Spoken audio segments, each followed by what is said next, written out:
حاملہ، اگر حاملہ کو اپنے بچے کی اپنی یا اسی طریقے سے اپنے بچے کے نقصان پہنچنے کا غالب گمان ہو، خواہ وہ گمان اس کا واقعے کے مطابق نکلے یا نہ نکلے، بہر دو صورت اس کے لیے روزہ نہ رکھنے کی اجازت ہوگی اور بعد میں اس روزے کی قضا کر لے گی۔ فتاوی تاتارخانیہ میں اس طریقے سے عبارت ہے: وقال فی الاصل اذا خافت الحامل او المرضع على انفسهما او على ولدهما جاز الفطر۔ یہ فتاوی تاتارخانیہ کی عبارت ہے، جلد نمبر 2 صفحہ نمبر 384، جو ادارت القرآن کراچی پاکستان کا چھپا ہوا نسخہ اس کے اندر۔ اس طریقے سے اگر اپنی یا اپنے بچے کی مضرت کا گمان غالب نہ ہو تو روزہ رکھنا اس کے ذمہ لازم اور ضروری ہوگا۔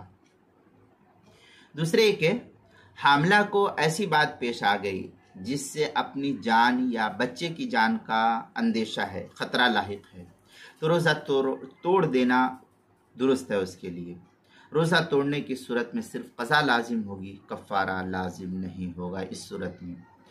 چنانچہ فتاوی عالمگیریہ میں ہے: الحامل والمرضع اذا خافتا على انفسهما او ولدهما افطرتا وقضیتا ولا کفارہ وقضاؤها ولا کفارہ علیہما۔ اس طریقے کے الفاظ جو ہے فتاوی عالمگیریہ پہلی جلد صفحہ 207، جو مکتبہ رشیدیہ کوئٹہ بلوچستان کا چھپا ہوا نسخہ ہے، اس کے اندر اس کو نقل کیا ہے۔ اور روزے کے مسائل کا انسائکلوپیڈیا، اس کے حروف تہجی عنوان ہے حاملہ، صفحہ نمبر 69 اور صفحہ نمبر 70 کے تحت جو اس کو نقل کیا گیا وہاں دیکھ سکتے ہیں۔